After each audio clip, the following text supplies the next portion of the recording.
Well, Nick, welcome back to the show, man. It's great to visit with you. Heck yeah, good to be here, man.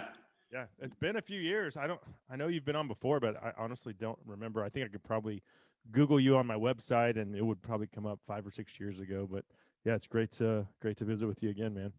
Yeah, I'm excited to be here. I've been following your socials and all that kind of stuff. So I like Likewise. what you're doing, man. It's cool and I followed along on your trip to Africa and looked like you guys had a blast.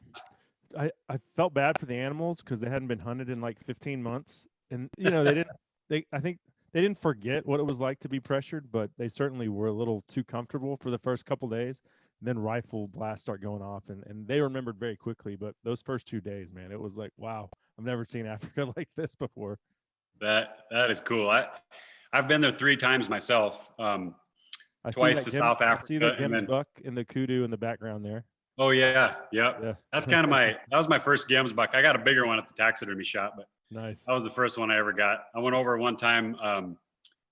Some clients that I had when I was a guide in Wyoming, they took me along to run camera for them, and they let me shoot a few animals. So I had a couple really fun trips to South Africa.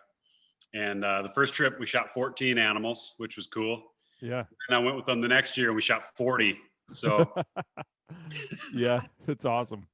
It's awesome. it was fun. These guys, I took 4 guys with me. Three of them had never been, and so it's like I think the first time I went to Africa, I shot like 12 myself, and then the more you go, you've shot this and that, and so this year I only had 3 on my list. So Cape Buffalo, I wanted to shoot a free ranging fallow deer. We have fallow deer in Texas, but they're like $5,000, and in Africa Right. they're like $1,000.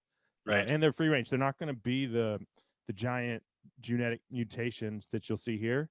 Yep. You can find a beautiful, palmated, just free ranging stag out there, and that was a pretty cool hunt. And then I had a common diker, one of the tiny 10 on my list. But these other guys went hog wild, dude. They were just having a blast shooting. They were like, "Oh, what is that? That's a water buck. How much is it?"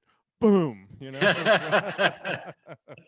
That's the cool part. You get there and there's just so many animals, and they're just so much different than ours. They have stripes and spots and all kinds of cool, their hair is different. And yeah, it's just it's an awesome place. And I've shot quite a few of the plains game, but there's a lot of stuff that I really would like to get. I'd love to get a buffalo. Of course, I'd love to shoot all the cats if I could someday, maybe.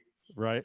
But no, I think it's a really cool place to go. And, I never really had the desire to do it growing up because I always figured I'd spend my money on a goat hunt or a sheep hunt or something. Mm-hmm. But then these guys took me over to run camera for them and, paid my expenses to get there and stuff. And so, man, I just fell in love with it. I just think it's the coolest thing ever, That's kind of how I ended up there. So I developed this relationship through a buddy. He introduced me to Jonex Safaris, and they kind of invested in me and said, "Hey, we'll bring you over here, and then the next year, we'll trade out an advertising package, and you'll do some promotion for us." And then, like you said, once I got over there, I've been back 4 out of the last 5 years, and this was a makeup trip that we lost in 2020 because of COVID, and I'm going back in July. So I don't know. I think I'm going to take my bow though. I haven't taken a bow yet. I think a sable with a bow is next on the list. Oh, that's just a cool animal too, man. Yeah. The Prince of the Plains, they say. Yeah. Those they kind of remind me of an ibex for some reason. Obviously the curved horn like that, but to me, one of the neatest animals in Africa is I love those things. They're cool. Sables, sweet. Yeah. And I had no interest really in shooting a giraffe. And then my twin girls were like, "Dad, are you going to shoot a giraffe?" I was like, "No, I never. Where am I going to put the damn thing?"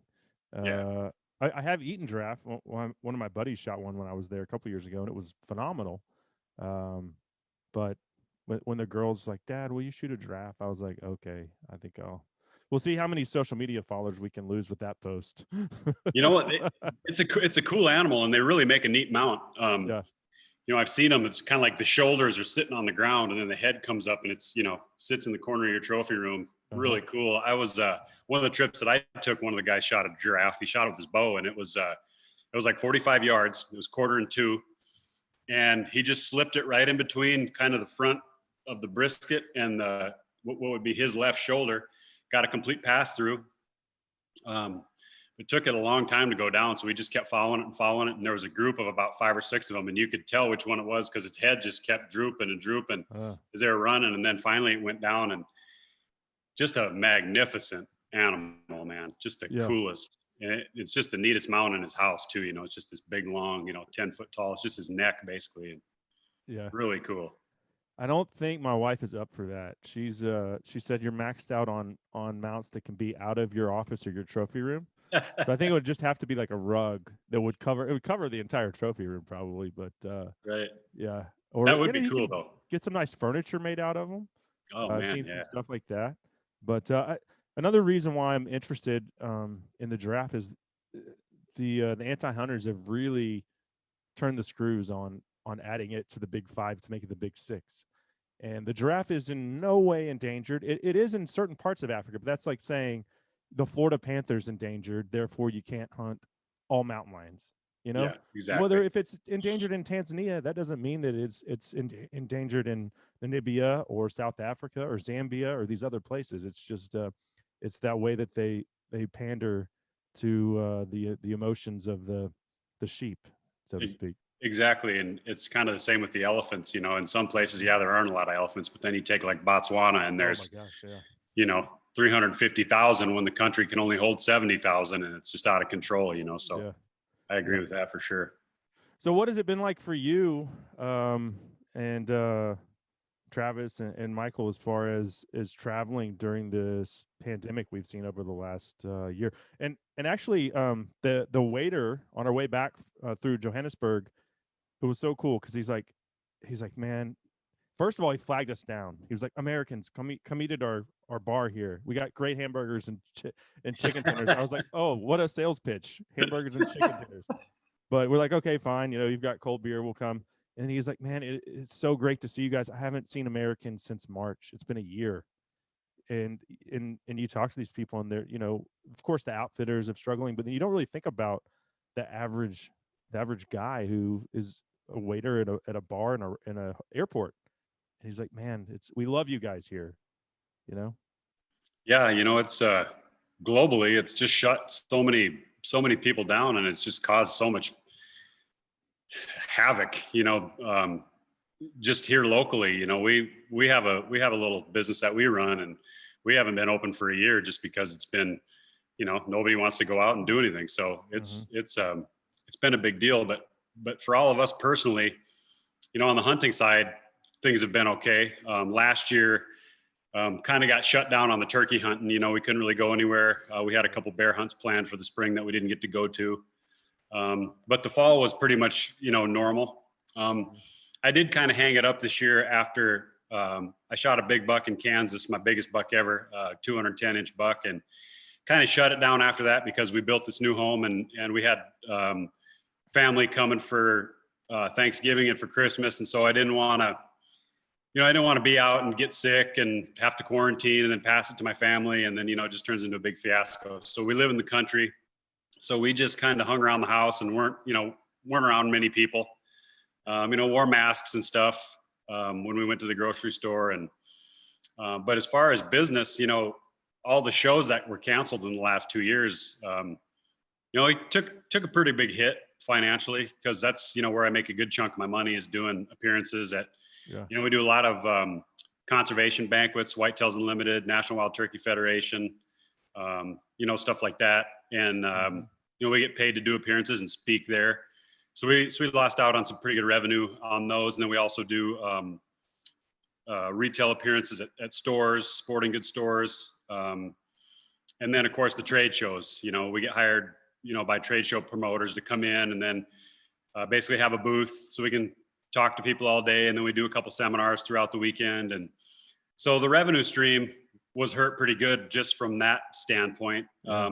Like Texas Trophy Hunters, the extravaganzas. I don't know if you came 2 years ago, but I know Travis and Michael did, and ran into them, and I think we were in San Antonio or Fort Worth. But that hit me too because they advertised those extravaganzas on my show. Yeah. Right? So that revenue was bye-bye, Yeah.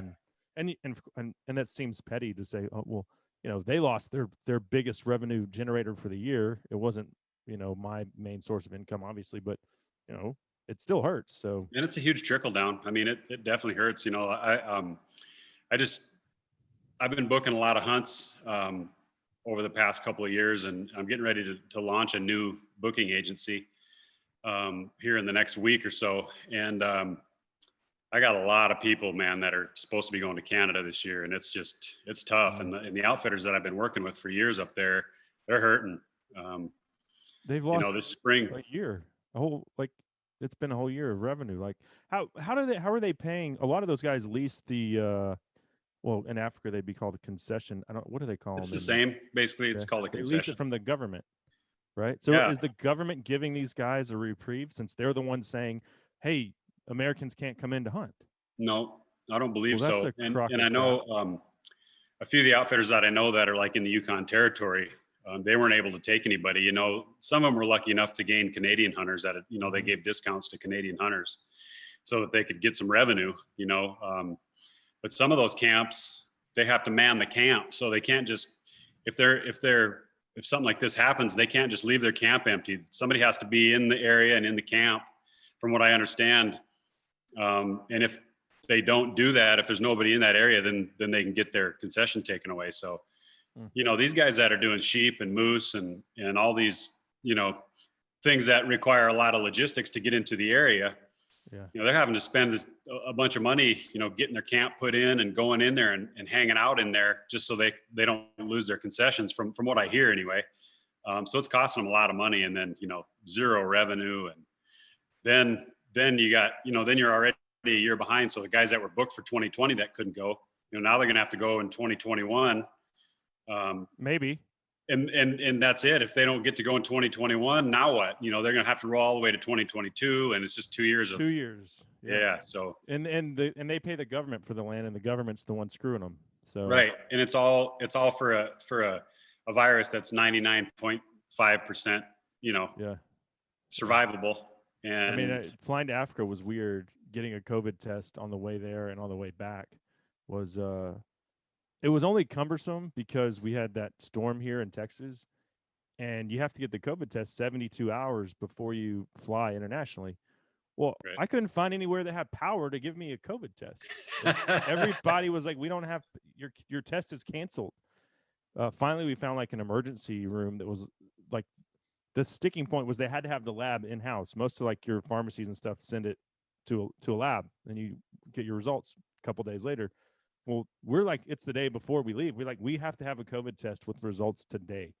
And I called the outfitter and was like, I don't know if this is going to happen because of the storm, like the power situation and everything. But thank God we were able to find a emergent care and get that done. But it was it was so cumbersome. Just the whole thing. The whole thing is just weird. It's But how can you go to Africa and not Canada?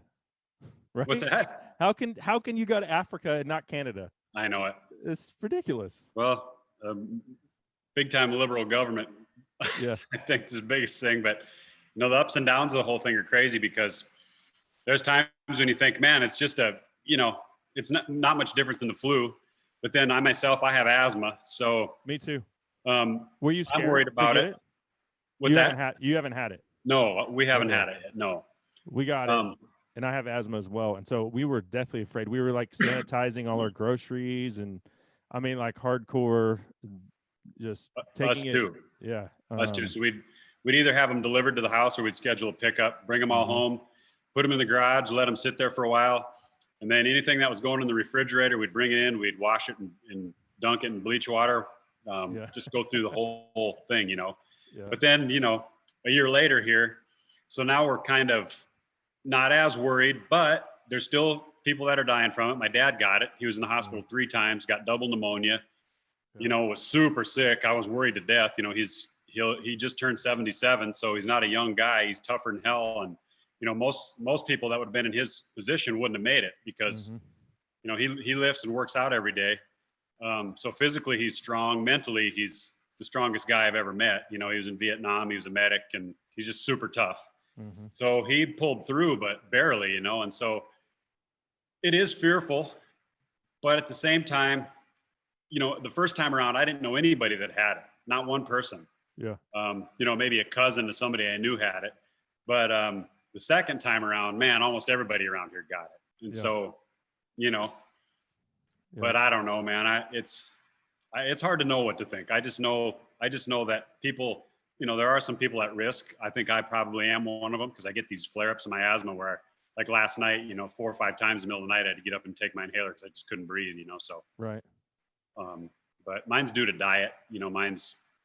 I'm on a pretty much a grain-free diet, and if I stray off or if I drink some alcohol or, this past week was my birthday, so I cheated 2 or 3 days. With the and ate a booze bunch or of grain. with the pizza?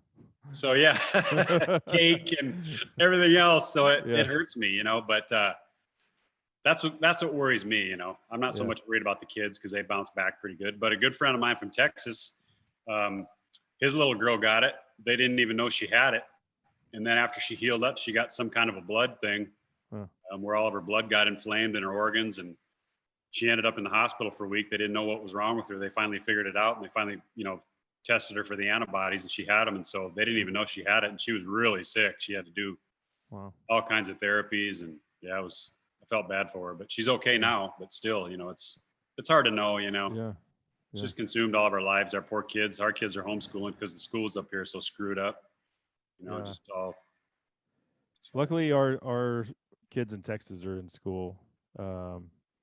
And I think the moment of like when we were like, okay, I guess we're over sterilizing our groceries and taking it to that extreme was my son went back to baseball. So the spring season was canceled, so they pushed it to the summer, and like midsummer he started playing baseball again, and they had him catching it, and he put on that catcher's mask that all the other kids had on, and I was like, Yeah, I guess we're back to real life now.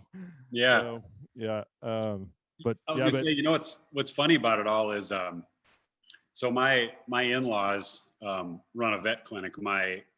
My wife's stepdad and her mother, they've had a vet clinic. It's a mobile vet clinic. He works on horses. And so ever since I've known them, I'm going on 8 years now, they've been just real germ conscious people because of what they do. They're aware of parasites and just regular germs. And so I was never like that. And so, I always was kind of like, geez, you guys are really paranoid, about the germs and everything. But now,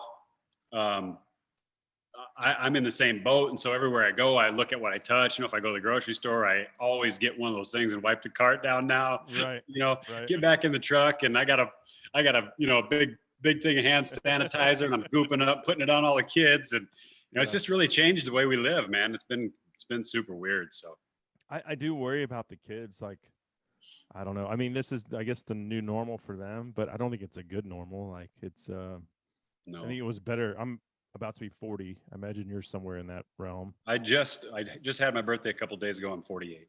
Okay. So I think, well, obviously you're a little older than me, but when we were kids, I certainly believe it was a better time. Oh yeah. It's scary to have kids now worry about, not just because of the anti-hunters, just society in general. It's like, we're raising a generation of wussies, and it's sad as a parent, to be frank. Plus, not only that, all this human trafficking stuff now. When I grew up, I'd leave my house just after daylight. I'd get on my bicycle. I lived in a town. Now my town in Spearfish, South Dakota is about 12,000, I think.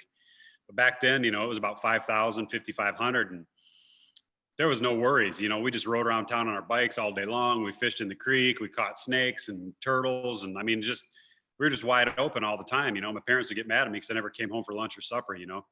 And so around here, where we live in Minnesota now, where my wife's from, when she was a kid, there was a kid named Jacob Wetterling that was abducted, and for 26, 27 years, his mother kept his name alive, and she had events, and she searched and searched and searched for this son of hers that she had lost, that somebody had abducted. Well, 3 or 4 years ago, they always had this guy that was a suspect. Well, they through the internet, they found that he was into child pornography. They raided his home, found all this stuff. Well, he was one of the main suspects throughout the years, but they never had anything on him. Well, it turns out they basically let him plea bargain if he showed him where he had buried this Jacob Wetterling's body. And so he did. He showed him the body. So with that, my wife has always been just very, very paranoid about, with good reason, about,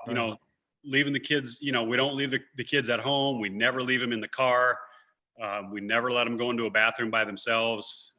Oh God, I've got some work to do then. We're just really super careful about it. And I was never like that before. Yeah. I didn't grow up like that. So she did, because when she was a little kid, this young boy was abducted. And so it made a huge impression on her, and it scarred her basically, because, it was all over the news. It was a local thing. And so then, man, everybody just held onto their kids tight, and it changed everything in this area. And so, I just had never gone through that before. And now with all this, there's all this stuff going on right now about human trafficking and all these children's things that you're seeing. And it's just crazy. It's a completely different world, man. Well, one thing about COVID, it was the opposite direction for me. My wife works full time. She's a nurse practitioner, and so she works like 7 to 7. So on days that she works, like I got home from Africa. Well, you'd think that you would get like a 1-day reprieve, like rest for the weary. Dad's jet lagged, let's no. The alarm goes off at 6:45 the next morning. It's boom, back to real life. Got to take the kids to school.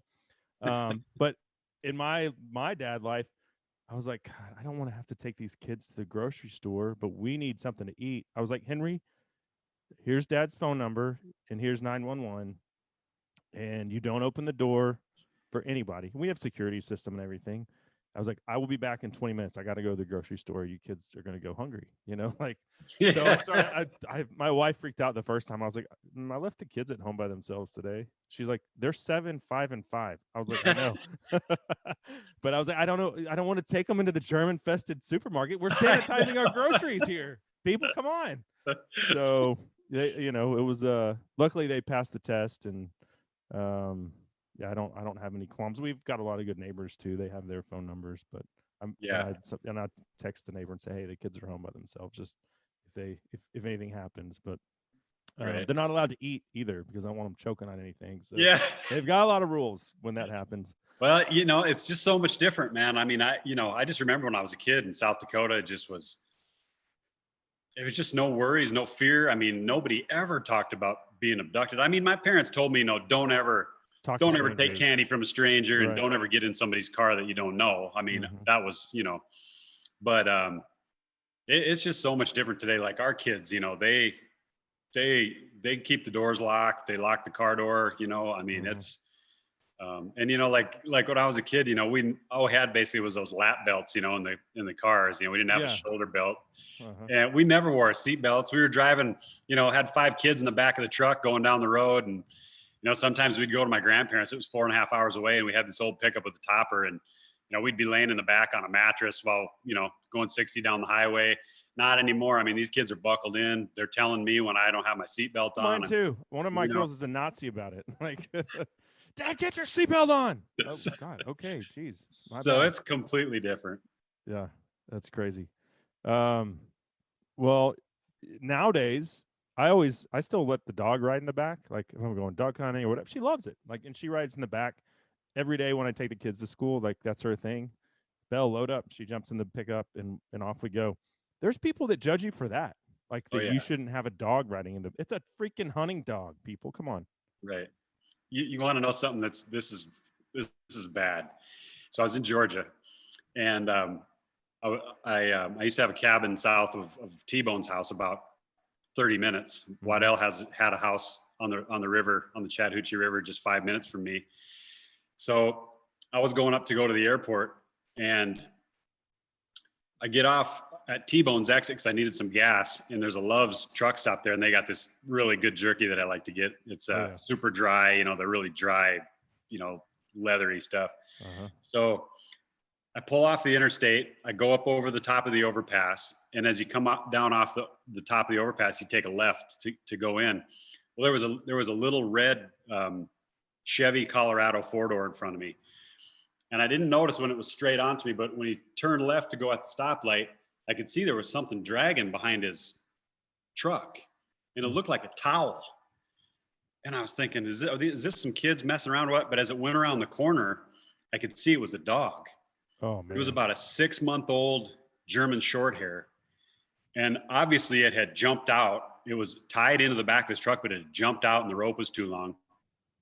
It was disturbing. It was literally like a towel. There was hardly anything left of it. And the guy pulls into the gas station there, and he gets out and he kind of walks around the back of his truck, and he's like, "Where's my dog?" And he looks and he sees it, and he just puts his hands on top of his head. And I could see, I could see his mouth. He was cussing, yelling, profanities, and kind of walking around. Well, then all of a sudden it hit him. He's like, "Oh my gosh, somebody might see me." So he looked around and he grabbed it and he threw it in the back of the truck and threw all the rope in there. And I just thought to myself, "Oh my gosh, that was it was crazy." And, I guess it was just really wild. I never, ever thought in a million years I would see something like that, but I guess, that's why people don't. But I see people in South That's why you Dakota. don't tie them in. Right. The ranchers in South Dakota, I mean, they have flatbeds. They got their cattle dogs up on top of the box running back and forth. They don't tie their dogs up there, and most of those dogs are trained really well. They know they don't get out of the truck unless they're called. But Yeah, Belle got out of the truck one time. My old hunting dog Maverick and Belle, I had him in the back of the truck, and I was going to the bank, and this is like 9-10 years ago. Belle's 10, Maverick's long dead, and I was like, Maverick, I'm thinking he doesn't jump out, so she won't jump out. She'll do what he does. No, I go in through the bank door, turn around, and look back, and the damn dog's right at the glass door looking at me. oh, no. I mean, she caught a good beating and never did it again. But now we're coming to the point where we're about to get our new puppy's been born. She's like 3 weeks old, and so we're coming back to that point where it's gonna be crazy having 2 hunting dogs, one that's a puppy, peeing and crapping all over the house again. Those are the things I have not missed, but I know the kids are real excited, and I think once Belle's 10, I was like, it's time to think about getting another one. So Yeah, it's good for kids too, if they have the responsibility of taking care of it and feeding it. And we got a bunch of stuff around here. We got a couple of cats that come in and out of the house, and then we got, chickens and stuff like that. So it's good. It's good for the kids to get some responsibility, but half the time I'm the one that ends up feeding them and watering them and everything anyway. So yeah. And same with my dad whenever we got pets, Right. Yeah. So what is your next adventure, your next hunt? I'm sure spring turkeys probably man, I'm on the horizon. I'm itching to shoot some turkeys. So first hunt is going to be in Texas. I'm going with David Blanton.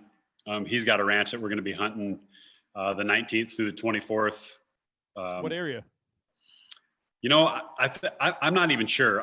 It's south of San Antonio, down in the area that opens first, So looking forward to that. That should be a lot of fun. The place that we're going, they take deer hunters. They've got a pretty heavily managed deer herd there, and they don't hunt any turkeys. So I imagine it'll be pretty fun, Oh yeah. And then after that, I'm doing a deal called the Strut Master Classic in North Carolina. My buddy John Tate is putting on an event there. It's a one-day contest basically. And so my buddy Josh Moore lives there, and he's got some farms that he can hunt. So we're going to enter that contest. Then I have an appearance that weekend at a sporting goods store as well. So I'll take my wife, and then he and I will hunt the first day for the competition. And then his wife and my wife, they'll get to hunt the next couple of days, and we'll try to get them some birds, and you can shoot 2 apiece there. So that'll be fun. And then, I'll hunt around here in Minnesota, usually get a few leftover tags over in Wisconsin. Try to hunt South Dakota, Wyoming, Nebraska. I'm just going to do as much as I can this year because I didn't get to do any last year. I think I shot 1 turkey last year. So usually I shoot, between 8 and a dozen, typically in a normal year. Yeah. And then just kind of waiting to see what happens in Canada. Got a Saskatchewan bear hunt that we were supposed to do last year that hopefully it opens. We can do this spring. Yeah. Good buddy in Alaska that lets me come up bear hunting. Hoping to take my wife up there end of May, early June, possibly, just kind of depending. But that kind of rounds out the spring. And then, want to get after it again in the fall. We always start in Utah in August at R&K Hunting Company. We chase mule deer in the mountains there, and that's probably the toughest hunt of the year. It's super super rugged, and people think when you go to Utah, it's a slam dunk and you're going to be able to just walk up on one and shoot it, but it's a really tough hunt. It's especially if you only have 5 days. Right. If you got 10, 15 days to spend out there, ups your odds quite a bit. But that's one of the toughest animals there is to kill with a bow. So right. I've never killed one with the bow, only rifle and muzzleloader. I've taken there with, and I've never taken a big one. I mean, these are DIY public land hunts, and so just to put a tag on a mule deer buck with my muzzleloader, I was tickled pink. So still looking for that big gray ghost though, one of these days. Yeah, they're tough to kill. I've been pretty blessed. I've killed, I think I've killed 6 bucks over 180 or right around 180, and I've got 2 in the 200s. I got a 209 that I shot in Old Mexico, and then I've got the 226 that I shot on the Arizona Strip a few years ago. But probably one of my favorite animals to hunt. I love mule deer. Yeah. Obviously love whitetails and elk too. Actually love anything that whatever's in season is my favorite at the time. So Right. I just love it, man. I never get sick of it. I never tire of it. So I just it's my life. I love it. So I had a bear hunt in BC on Vancouver Island get canceled last in October. And then, same deal. Is it going to happen this spring? I don't know, but there's some giant black bear there on Vancouver Island. And to me, they're the coolest looking black bears because they have a almost completely black muzzle. A lot of bears have a brown muzzle. Their muzzles are real black. The big boars, when you see a big boar, he's got a big bald spot on his head a lot of times, those coastal bears. I don't know why that is.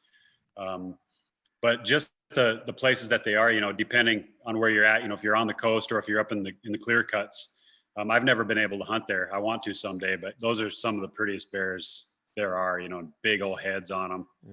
Yeah. Well, hopefully it'll happen. I'm gonna, if it does happen, I recently inherited some of my grandfather's guns from my cousin who,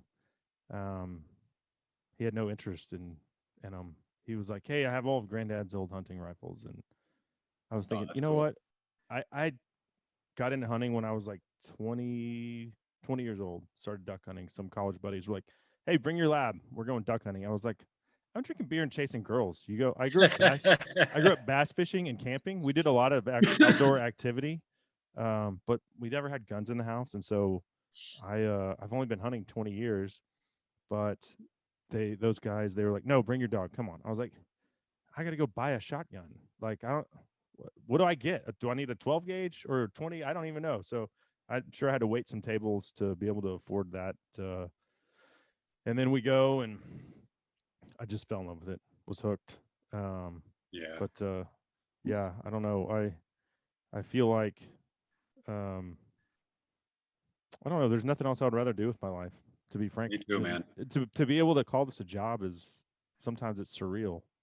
Yeah, it gets me in a lot of trouble. Yeah. Well, with my wife, it gets me in trouble because I say, "Oh, I'm going to Africa to work for 10 days." She's like, "Oh, work, right? Yeah, okay."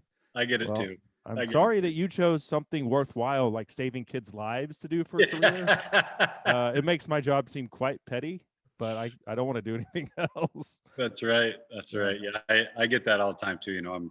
I'm working, and it's like, yeah, how can you call fun working? Well, I put myself in this position. It took me 20 some years to get here, but here I am. So yeah, mine was so. It seems like yours was more intentional. Mine was kind of circumstantial. I did want to do radio. Like I wanted to do sports talk radio. I wanted to be I didn't want to really be. I did a lot of play-by-play in college, but I really wanted to just have a sports talk show.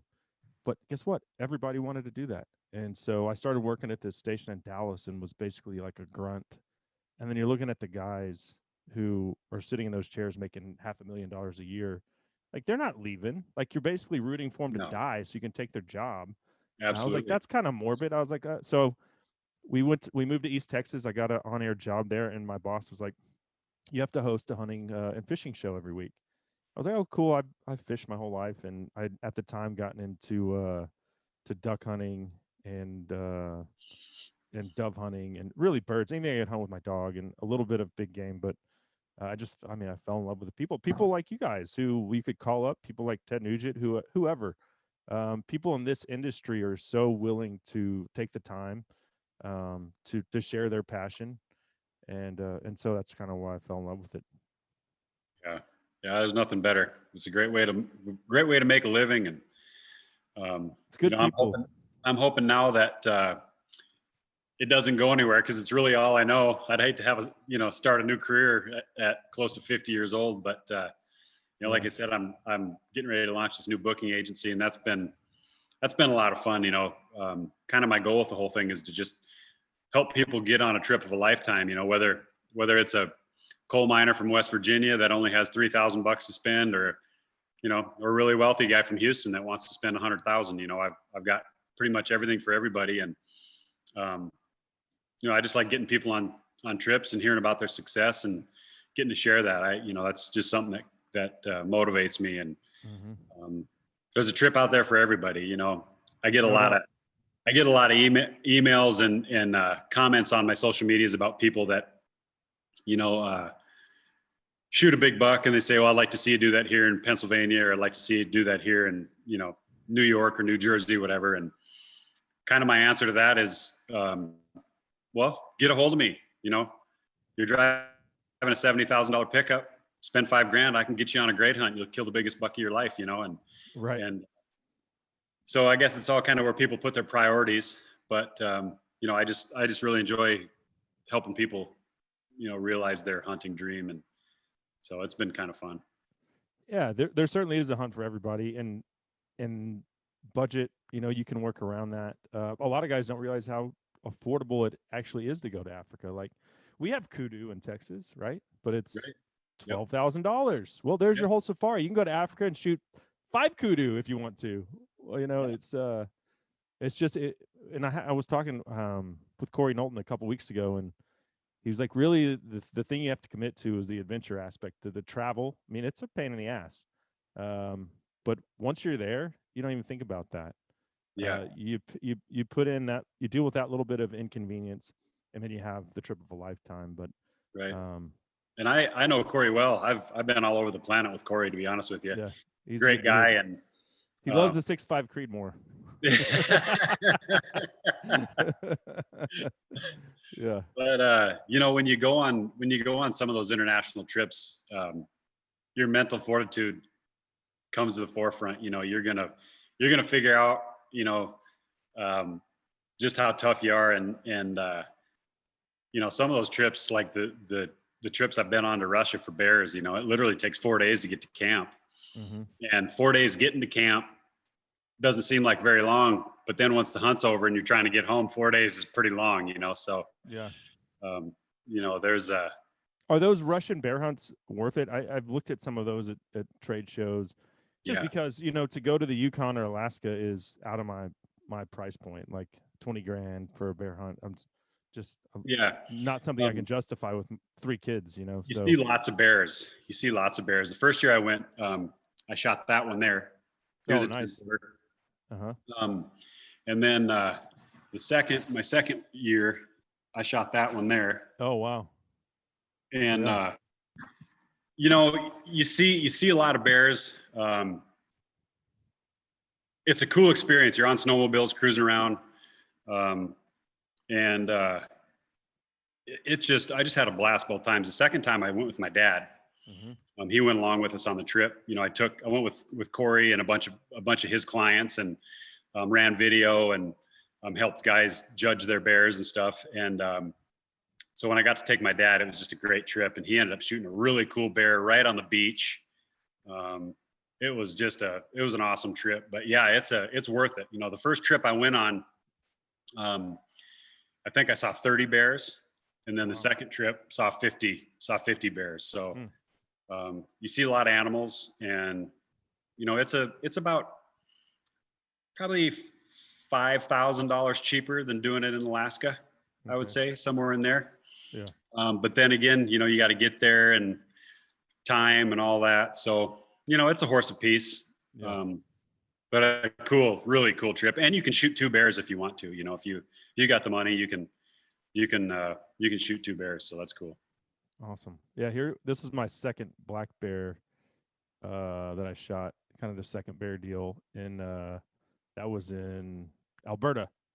So Oh I yeah. shot the first one with my bow, and then the guy was like, "Oh, we got a really big bear coming into this bait." And I was like, "How do you know? You don't have any trail cameras?" He's like, "Well, see that 55-gallon drum that was chained to that tree? It's like 200 yards into the forest over there." So he's like, "I'm telling you, it's a big bear." So Heck yeah.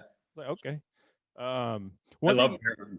oh, I do too. I really hope I get to go this spring, but we'll see how it plays out with Canada Yeah. and Trudeau's Nancy boy ass. So, one thing you mentioned that I wanted to go back to was this turkey hunting contest, and I want to talk about turkeys specifically. I want to talk about hunting contests in general because I don't know if you've heard of this Project Coyote thing that's been making its way around social media. People with a lot of followers from the hunting community posting this. What I would say is just anti-hunting propaganda. They've all I've seen is the trailer. I haven't watched the whole 30-minute film. But there in the trailer, it has people running over coyotes in snowmobiles. It has people shooting them out of helicopters, which no hunting contest that I am aware of allows you to do that. Number one, so it's misleading. But when the hunting community itself comes out and sides with, and I went and looked at the profiles of the two people that produced the film, and it's just like it's pictures of monkeys and birds and okay, great, it's like a Nat Geo page, right? There's no hunting pictures on there. So when I see these hunting personalities saying that hey, we should do away with predator hunting contests, to me it's like um, it's opening up a can of worms. It's letting them get their foot in the door because they're not going to stop if you let them do that. It's basically like saying, hey, the Second Amendment is open for interpretation, in my opinion, which it's not. Yeah, that's you know, I don't think those people are really. I think they're posing as hunters myself. I don't think they're true. You know, because they know. You know, most hunters know the damage that coyotes do, and now that the fur market is so down, you know, nobody's trapping anymore. I mean, there are guys that trap. Don't get me wrong, but it's not like it used to be. And you know, coyotes can decimate a deer herd. In fact, one year I was up at the Canadian River Ranch with Corey, and he hired a guy with a helicopter to come in because they were getting no fawn recruitment. I mean, they were seeing does that had no fawns ever, you know, and so they didn't have the deer numbers that they were wanting, and definitely was attributed to coyotes. And so we basically flew. There were several guys in camp, so we kind of just took turns going up with the pilot. And in a 4-day period, we shot, I don't even know the number. It was well over 100 coyotes. And at night, you know, you would sit outside and it didn't even put a dent in them. Yeah. I mean, they were still howling all over. But, you know, just the amount of damage that they do. A friend of mine in South Dakota found a coyote den on his property, and he put a trail camera on it. And in a 2-week period, he went back to get it. In that 2-week period, it brought 16 fawns back to the den. Wow. So you can that's just, all of them. Yeah, you can see the damage that they do. And, you know, they have to be managed just like any other animal. And it's beyond me why the predators get so much love when they're doing all the damage, you know, like the wolves. Now, they're going to try to bring wolves into Colorado. Like, oh, they're going to do it. They let the population decide that for us. Yeah. What a joke. Yeah. You know, what a joke. So, you know, I think the coyote contests are a good thing. You know, I think killing predators is good. They need to be kept in check. Yeah. Yeah. Well, whether you think it's a good thing or a bad thing, like personally, if you're a hunter, how can you side with you're siding with the anti-hunters when you say, hey, we need to do away with, I mean, so I've actually never participated in one. I want to. We have the West Texas Big Bobcat contest here. It's awesome. I usually will have the winner on or something like that. And they'll talk about this 40-pound cat they killed, which netted them $50,000. Oh yeah, which is awesome. And sometimes a mountain lion gets. Actually, these 3 kids killed a mountain lion a couple of years ago. It didn't get them any money, but when they came back to the weigh-in, everyone was like, "Holy, you guys got a mountain lion!" Yeah. But it's just you you can't let them get their toe in the door because they will never stop, ever. No. Yeah. So in Gillette, Wyoming, they hold a big coyote contest, Chamber of Commerce, and this was several years ago, but we had these two old boys. They were two old guys like in their 70s, and they were best buddies, and they would come over from Gillette to the barbershop that I work in to get their haircut.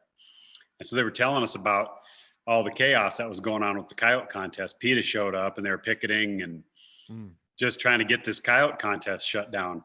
So they decided to have this like town hall meeting, and so they got everybody together, and so the PETA people were saying their piece, and the hunters were saying theirs, and it was a big war inside of there. And so finally, this woman stood up and she said, I think there's an answer. Rather than kill these coyotes, why don't we just drop birth control, some kind of birth control to give these coyotes. And right when she got done saying that, these guys were laughing. They were telling me the story. Right when she got done saying, we can give these coyotes birth control, this old rancher stood up that runs sheep over there. And he says, listen, lady, the coyotes are eating our sheep. They're not screwing them. I guess after that, the whole meeting just went to heck, and it was basically over after that because everybody got into a big war. And but I just thought that was pretty funny. But yeah, across the West, I'm sure in Texas too, across the West, coyotes are a major problem. Yeah. And they definitely need to be kept in check. So I don't know why any real hunter would go against that. Yeah. If it's not for you, just don't do it. Right. I mean, I if you don't want to have an AR, don't buy one, but don't tell me that I can't have one. Right. It's the same thing. You're either all in or you're on the other side. That's right. Maybe it wasn't always like that. To be frank with you, maybe there was room maybe there was a gray area, but that has come and gone. I mean, with social media and with what we are facing as a hunting community today, I don't see that there's any way that you can marginalize it or say, yeah, maybe we should do this. No, you can't. Well, there's no more agreeing to disagree on things. There's no more. I mean, now it's, if you don't agree with me, there's ramifications. I'm taking something away from you, or it's just separated now, and there's no middle, like you say. I mean, it's just what's going on now with censorship and all this. It just blows. Well, you saw they canceled Dr. Seuss this week. Yeah, what a joke. Yeah. And then I was just seeing some videos of Michelle Obama reading Dr. Seuss to the kids, saying, we love Dr. Seuss at our house. We think he's great. Right. We love these books too. And so. And then here we are a few years later, and now Dr. Seuss is racist. The guy was born in Massachusetts and lived most of his life in California. You don't think that he was probably kind of a liberal individual? I imagine he probably was. Yeah. Not writing anything from it. It's just, you can turn anything into race in this time that we live in. Yeah. And say, now you're canceled. And this guy, I put that on Instagram yesterday, and this guy, I guess he's a hunter. He had pictures of hunting stuff on his page, and then he said, don't you think you're acting kind of like a snowflake here? I saw complaining about a couple books being canceled. I was like, well, it's actually the snowflakes that canceled the books. Yeah. And this is a microcosm of it. It's just, it is a couple books, but it's a microcosm of what's going on in society. Those books maybe are, insignificant to you, but it's cancel culture. Like leading up to the election, my Facebook page was gone for a month. I never got an explanation. Nothing. It was just like, oh, either it was because I was posting, pro Second Amendment stuff or pro Trump stuff. And then all of a sudden I was just like, I didn't have a Facebook page. They're like, you're locked out of your account. And they don't offer any support or any explanation. I didn't know if I'd ever get it back, but ironic. As soon as the election was over, here's your page back. Yeah. And there's a couple of movies that the kids like to watch. One of them is The Little Rascals, and the other one is Home Alone 2. And Donald Trump makes an appearance in both of those. Oh, yeah. And you can't get them anymore. They took them away. They're not on Amazon or any place like that because Donald Trump is in them. Now maybe now that the election's over, you can get them again. Yeah. But it's just crazy. I don't know, man. I'm just so over it. I'm just so disappointed. I'm just so disappointed. It's just not America anymore, No. terrible. The good news is, and so I host this other podcast with a buddy called Justified Pursuit, and we talk more about like societal issues, not really hunting. It's my elk hunting buddy that we always do a DIY hunt, archery hunt every year. And we had this idea like 5 or 6 years ago, like we should do something else, and it's about like being a modern man, and that it's okay to be manly. You know, that testosterone isn't a bad thing, right? Yeah. So we started this thing, and it's like stuff that I don't feel like I can really talk about on what is traditionally just a hunting talk show, right? Right. But yeah, it's sad what's happened here in the last. Well, I mean, what Biden said. There's quotes of him saying, "Hey, executive order." He's like, "I'm not going to do that. I'm going to get the votes." Signing executive orders is a sign of a dictator. And then you look at Obama's track record, and he signed 4 in his first like 3 months in office, and Trump signed 3. And then here's Biden, who's like zooming past 40, in like a week. And is to me is completely just like out of it. I saw him the other day. He left the podium and basically goes stumbling over, and then he gets over and somebody whispers to him, and then he turns on. Oh, I forgot my mask. And then he stumbles back over to the podium and puts his mask on. And I mean, It's just a matter of time before they commit him to an insane asylum, and Harris is the president. It's just I don't know. It's just so whacked. And I think the silver lining is at least 78 million people still hold those values. Yeah. And if Trump wasn't such an ass, like I've had no problem with his policies by and large, but he calls a spade to a fault, and he rubs people the wrong way. And I'm taking my kids to school in a nice neighborhood, and the housewives are the ones wearing these Biden shirts, and I was just like, do you know your husband's working his ass off for you? You don't have to work, and you're wearing that. Like, do you like your money and this nice existence that you have? Because your taxes are about to go up. Gas is, I mean, I don't know what it's like for you. Our gas has already gone up 40 cents a gallon where I live. Yeah, it's going. It hasn't gone up a lot here, but it's going. Yeah, it's like, yeah, I'm the same way. Some of the stuff that he does on Twitter and stuff like that is, I don't agree with everything. Yeah, but I think there was a lot of people that voted for Biden just because they didn't like Trump's attitude. And how can you argue with the policies that he put in place and what he did for America? I mean, we're in the best place we've ever been in. Everybody. And how can people, I've asked people, so why would you, what don't you like about what Trump's done? Literally, they can't answer it. No, they just say, I just don't like him. Yeah, exactly. Yeah. And I think the farther we get away from any kind of dependency on China is a good thing. And the first thing Biden did was like, how fast can we get back in bed with the Chinese? Oh yeah, big time. And then the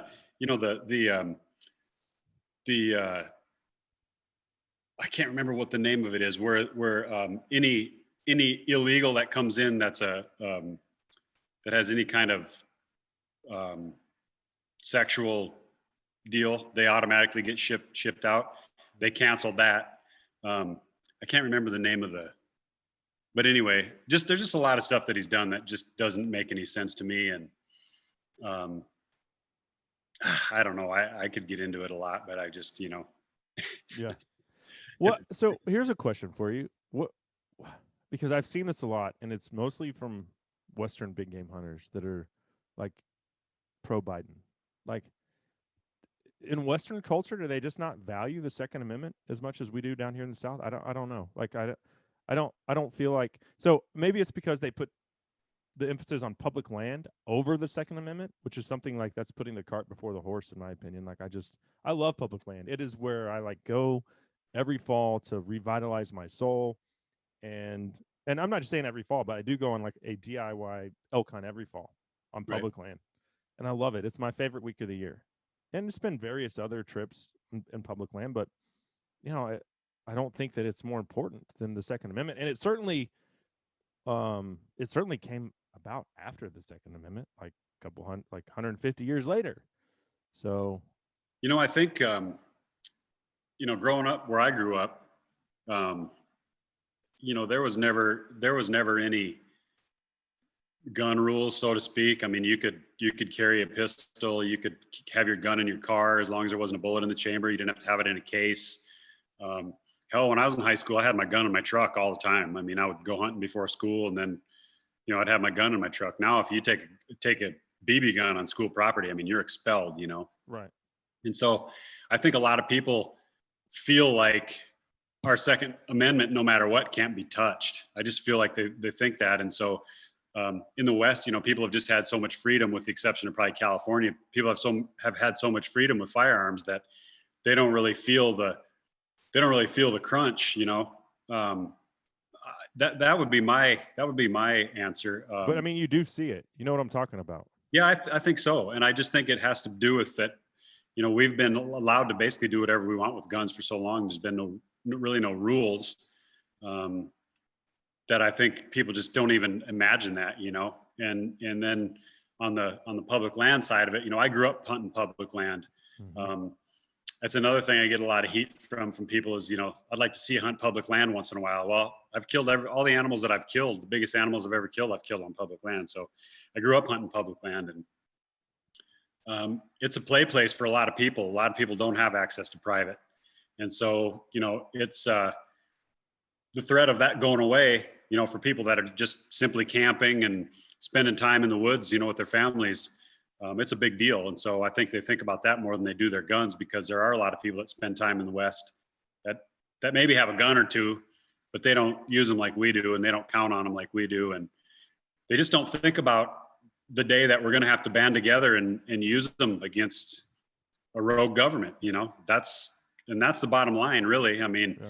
You know, the Second Amendment isn't to keep people from shooting each other or robbing banks or, you know, poaching animals. It's to keep from a rogue government from taking over. And so you just kind of wonder. I just kind of wonder, you know, because my wife and I sit here and we watch all of the conservative stuff that comes across all the social medias, and you know, we all sit here thinking, what do we do about all this? What do we do?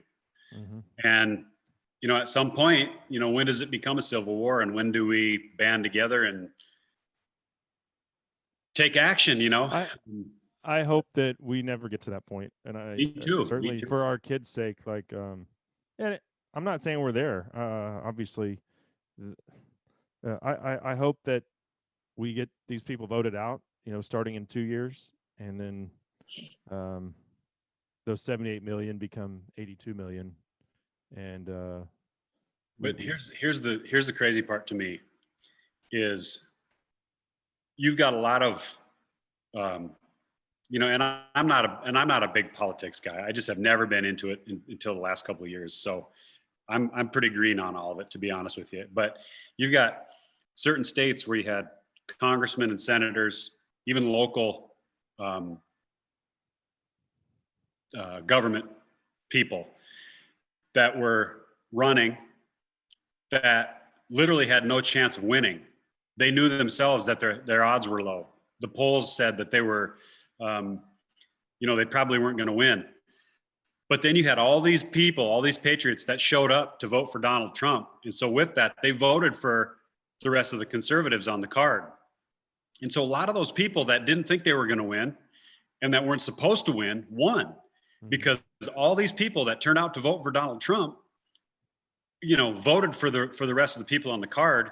And then it turns out that Donald Trump didn't win, but all the other people did. And so, you know, what does it matter if we have all these people that show up to vote? We had the most voters of all time show up to vote for him. He still didn't win.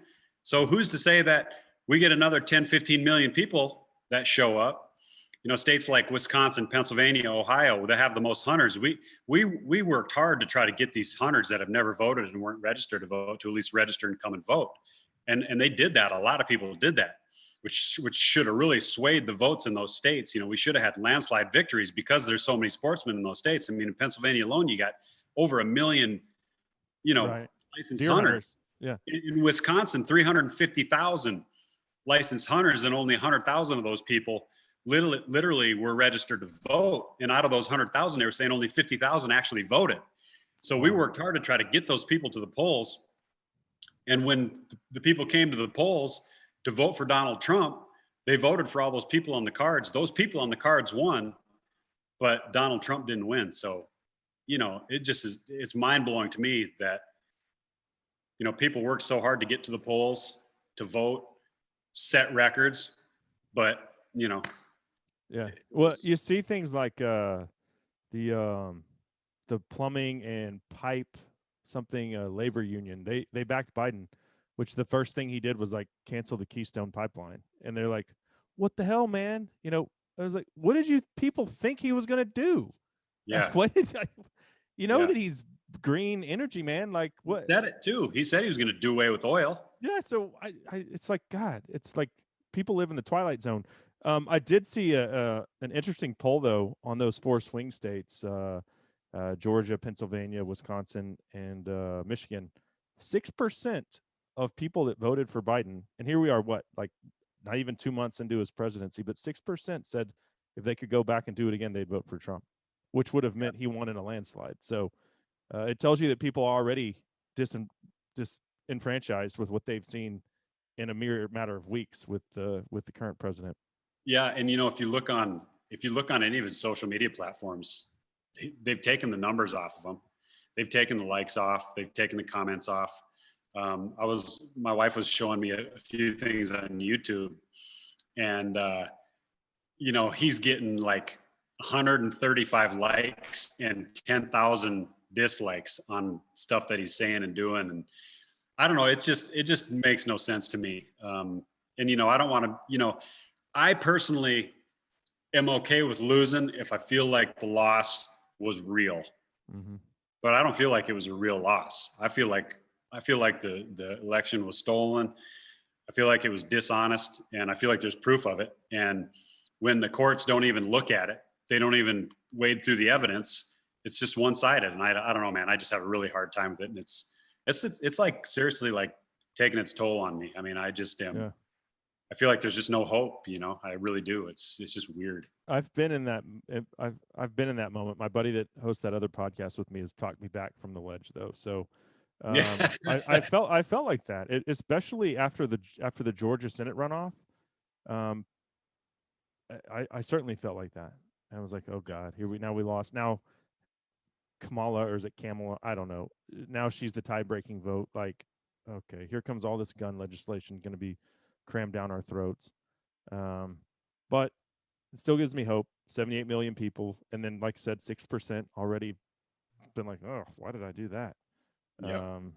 So we'll see what happens. And I don't know if the election, like, from a vote manipulation standpoint, was stolen. What I do know is that secretaries of state altered laws that they didn't have the jurisdiction to alter leading up to the election. And Trump was saying, hey, these people are doing this, like, and they did it. And have you read that piece in Time magazine? You need to read this piece that this. No, and I heard about it, but I haven't read it yet. Oh my gosh, dude! It's a tell-all. It's like it talks about the Hollywood elites, talks about the left, and basically coming together and saying, hey, we got to figure out a way. Social media giants, obviously Facebook was a big part of this. We have to manipulate this election. And this lady wrote it and said everything that conservatives thought was going to happen actually happened. It was like, we did that to you guys, like kind of gloating about it. I couldn't believe Time ran it. Honestly, I was like shocked when I was like, what? This makes them look bad. But now it's history now. So yeah, it's just the whole thing is just really, it's wild, man. I just can't even. Yeah. Well, I didn't intend to get off on this political rant, but here we are. Let's take it back to hunting to close with.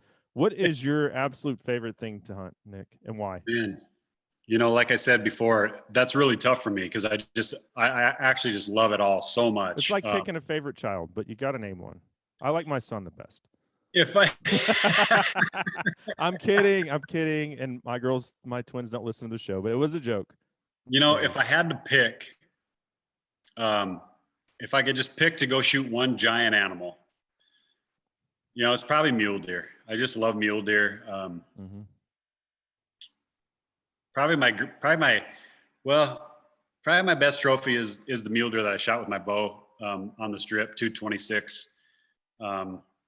if I had to pick one, I would probably say mule deer. I just love it. Uh-huh.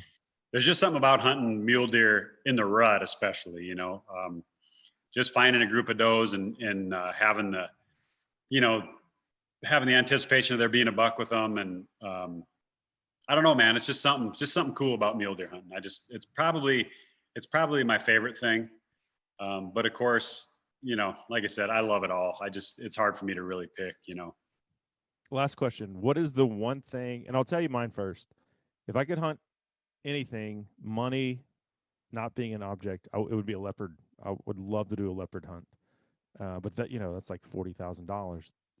Maybe you can find one, for a sweet deal for 30. But that would be at the top of my bucket list. And then the North American sheep species would be like a close second.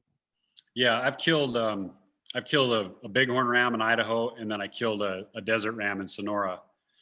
So I would like to get those two. I would like to get the doll and the stone, and yeah. But a mountain goat too has always been at the top of my list. Just some pretty cool animals that I don't know if I'll be able to afford to ever do them. I'm hoping to draw a tag one day for a mountain goat. But I would say one of those two sheep or the goat, are kind of at my top of my bucket list. It used to be moose, but I've been really lucky. I've shot 5 moose now, and 2 years ago I shot a huge moose in Alaska with my bow on public land on a do-it-yourself hunt. And I haven't had it officially scored, but a guy from the Tennessee Wildlife Commission scored it. It's at my taxidermist down there. He scored it, and it was tied for number 9 all time. Oh, wow. So that's probably, my greatest trophy that I've ever shot as far as score wise. But man, it's really hard for me to pick because I just love it. I love it. I love all of it. It's just anything, whether it's turkeys or deer or moose or elk or deer, whatever. I just love it. I said last question, but I lied because you brought up that term trophy. And that's another thing that kind of upsets me about the status of, when I look internally at us as a hunting community, like, why are we shying away from that word? And I've talked about this with a lot of guests, but like, to me, trophy means the old, mature male of the species, which is what you want to hunt from a conservation standpoint. So why are we shying away from saying, yeah, we're, of course we eat the meat. Like, that's also part of the trophy. It's all I eat. It's all I eat. Right. My kids think it's normal to eat like nilgai testicles and heart. And like they don't know that's perception is reality, and their perception is we eat all of that stuff that most people will be like, that's disgusting, right? But if 5 and 7-year-olds can eat it and love it, that it's not bad. Yeah, these kids here, literally, I don't buy any beef. I have elk. I'm still eating a buffalo that I shot 2 years ago. So we eat elk and buffalo almost exclusively. Every year, or at least every other year, I get to shoot an elk or two. So I've always got elk meat, and that's all we eat. And so these kids have been raised on wild game. And the trophy side of things, trophy has a lot of different meanings. And, I've got buddies of mine that live in Pennsylvania. I've gone to their houses and they've got 8 or 10 deer on the wall. And there's not a deer that, scores 120 on most of their walls, and those guys are good hunters. They're killing the top end of the deer in their area. And that's a trophy to them, Absolutely. A guy in Kansas that, every night he's in a tree stand passing up a 135, it's not a trophy to him, but it's all relevant. And so trophy is just a word. It just doesn't really, people get all bent out of shape, about trophy hunting. Oh, it's, you shouldn't trophy hunt or whatever, but it's all a trophy. That's what it is. If all these animals hanging on my wall, I put them on a pedestal literally because I look at them all and I think, wow, that was a great deer. I think about the hunt, think about the moment that it happened. I never forget any of them. I go through, I got 10,000 sheds. I can almost literally go through my whole shed pile and tell you what farm I found that shed on. I don't have them marked or anything, but I know all of them. And, they're all trophies to me. And I just don't think there's anything wrong with being a, so-called trophy hunter, because that's what it is for me. I'm after a big mature animal. I'm after the horns. Do I eat it? Yeah. If I don't eat it, I donate it to a good cause. I've provided hundreds of families with meat.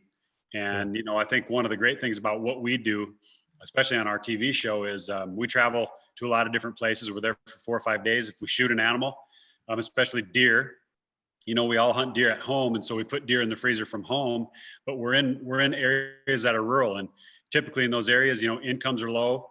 You know, there's not a lot of industry. There's not a lot of jobs. You know, it's rural people, small town folk, and people take the meat, you know, so fast that it'll blow your mind. So we don't ever have trouble getting rid of meat. And it always makes me feel good to give that deer to a family. And in many cases, you know, we'll cut the deer up, put it into chunks and put it into baggies and then deliver it to people that need it. And over the years, I just can't even tell you how much meat I've given away. A buddy of mine is an Indian Native American from the Rosebud Sioux tribe, and he's got a family there. So every year when I go to hunt Nebraska, I always shoot a buck or two, and then I always get as many doe tags as I can, and I deliver it to those people on the reservation because they don't have any, you know, they don't have any money. They're poor, and they really appreciate that meat, and they love it. So what hunters give back to the community in forms of meat, you know, people talk about conservation all the time, but I think the amount of meat given back, you know, to people that need it is more than what these anti-hunters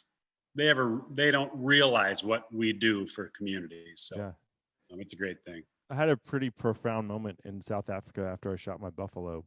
John X Safaris, the company I went with, the safari outfit, they have adopted the school that's right there in that it's rural. I mean, you're in the freaking bush basically, but they've adopted the school, and we took part of that buffalo to the school and gave it to presented it to the whole school. I mean, they were cheering and they couldn't, I mean, dude, they were so happy that it was just that wave of validation. Like, okay, this is for the community gets it. They need it. And so if the community sees the value, they support it as well. But that was pretty surreal. So, well, hey, you've been very generous with your time, man. I certainly appreciate the conversation, and man, I look forward to the next time. Man, I really appreciate you, all you do, man. I love watching your socials and keep up the great work. And if I could, I just want to tell people, you know, follow us at Nick Mundt on Instagram and Twitter. My Nick Mundt page on Facebook. And I've got your new business as well. Yeah, I've got a new booking agency that I'm getting ready to launch. It's called Adventure Agency. And you can find it. I've got a new website that's getting ready to be launched. It's themuntagency.com. And if you're looking for any kind of a hunt, from the smallest prairie dog to elephant, you know, let me know. We work with some of the best outfitters and booking agents in the business. So let us know. We'll get you on the hunt of a lifetime. But I really appreciate you, man. Thank you so much for having me. It's been fun. And hopefully America gets straightened out here and get back to business as usual. Right on, brother. Well, hey, thanks again. Thank you, buddy. Take care, man.